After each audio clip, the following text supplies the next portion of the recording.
The cafe was warm and softly lit, filled with the scent of roasted coffee beans and the low hum of conversation.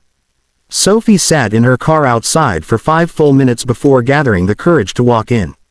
Her hands trembled as she adjusted her dress, simple, sky blue, and a little too tight at the waist. She checked her reflection in the mirror. "You look fine, Sophie." "Just fine." She took a deep breath and stepped out. This was her first blind date in over a year. Her best friend, Mia, had set it up, insisting that she needed to stop hiding behind her art studio. Sophie had reluctantly agreed, never expecting anything to come of it. After all, she'd been on enough dates to know how they usually ended: polite smiles, awkward silence, and the familiar phrase, "You're such a nice person." But the man sitting by the window caught her eye immediately. He was tall, broad-shouldered, and dressed in a charcoal suit that looked tailored to perfection. His dark hair was neatly styled, and his silver watch gleamed under the sunlight. He looked like the kind of man who owned the world, not the kind who went on blind dates. When his gaze met hers, he smiled and stood up. "Sophie," she nodded. "That's me. You must be Adrian." His handshake was firm but gentle. "I'm really glad you came." They sat down, and Sophie tried to hide her nervousness by studying the menu, even though she already knew she'd just order tea. Coffee made her jittery, and the last thing she needed was more anxiety. "So," Adrian began, his voice calm and confident, "Mia tells me you're an artist." Sophie looked up, surprised. "Oh, yes, I paint. Mostly community projects now, murals for children's centers." "That's incredible," he said sincerely. "You must bring a lot of color to people's lives."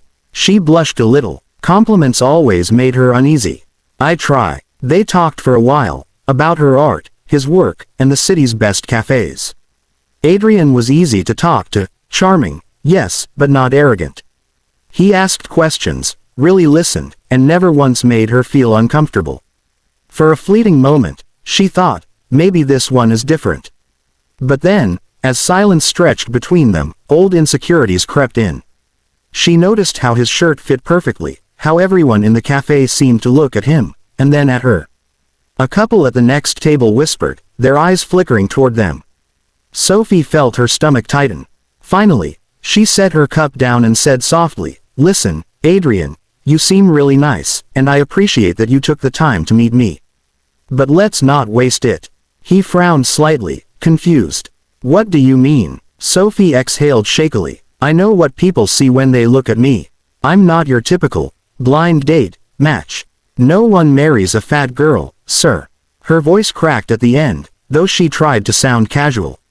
"People like me, we're the funny friends, the good listeners, the you deserve someone great type.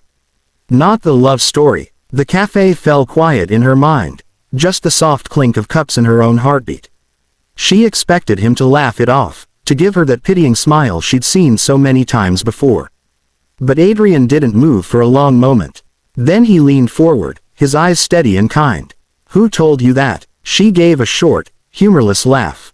"Everyone. My ex, my classmates, sometimes even my family.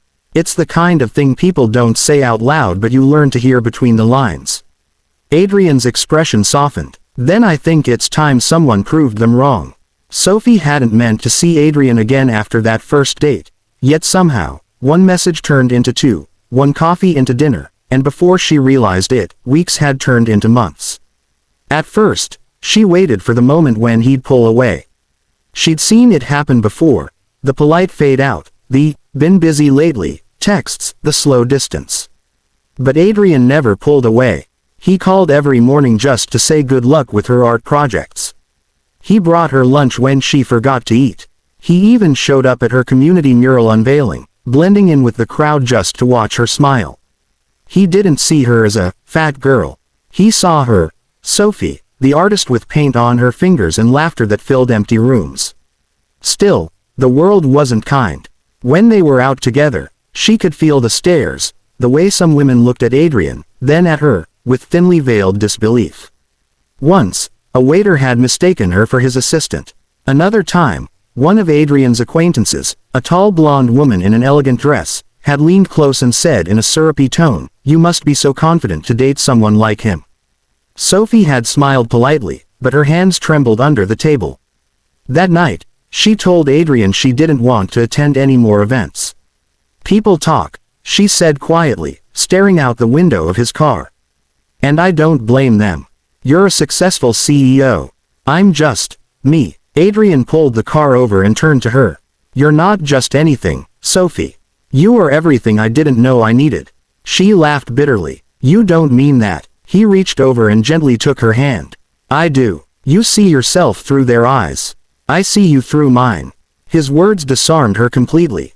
For the first time, she didn't argue back. She just looked at him. This man who could have had anyone, and wondered why he chose her. A few weeks later, Adrian invited her to his company's annual gala, a grand event filled with shareholders, partners, and press. Sophie almost refused. "Adrian, your world isn't built for someone like me," she said, trying to keep her voice steady. "Then we'll build a new one," he replied with that calm certainty that always silenced her doubts. The night of the gala, Sophie stood in front of the mirror, her heart racing. Her navy gown shimmered softly under the light, her curls pinned up elegantly. She almost didn't recognize herself. For the first time, she felt beautiful, not because she looked different, but because she felt seen. When she walked into the ballroom with Adrian, every head turned. Conversations paused, whispers rippled through the air. Adrian didn't flinch. He smiled proudly, his hand holding hers tightly, as if daring the world to say something. As the evening went on, Sophie's nerves began to ease. She laughed, talked, even danced, though she'd been terrified of stepping on his toes. Adrian twirled her once under the chandeliers, his eyes never leaving hers. Later, during his speech on stage, he thanked his team and investors, then his voice softened. "There's one more person I need to thank," he said, turning toward her. The spotlight followed his gaze. "She's the reason I believe in courage, in kindness, and in real love." The crowd murmured. Sophie froze, her heart pounding. Adrian walked down from the stage, stopping right in front of her. He took her trembling hands in his and said softly, "You told me once that no one marries a fat girl." Sophie's eyes filled with tears. "I did," she whispered. Adrian smiled. "Then let's prove them all wrong, permanently." And before she could speak, he knelt on one knee, pulling a small velvet box from his pocket. Gasps filled the room. "Sophie Grace," he said, his voice steady but his eyes glistening, "will you marry me?" For a heartbeat, everything was silent, just the sound of her own breath and the pounding of her heart. Then she nodded, tears spilling freely as the crowd erupted in applause. "Yes," she whispered, her voice shaking. 1,000 times, yes. Adrian slipped the ring onto her finger and pulled her into his arms. Around them, the whispers turned to cheers, but none of that mattered. Because in that moment, Sophie realized something deeper than love. She realized that she had been worthy all along. She didn't need to prove anyone wrong. But together, they did anyway. Sophie blinked. "What?" He smiled. Slow, genuine, and warm. "Let's prove them all wrong, Sophie." For the first time that night, she looked into his eyes and didn't see pity, only admiration. And something inside her, something that had been quiet for years, began to stir again. Hope.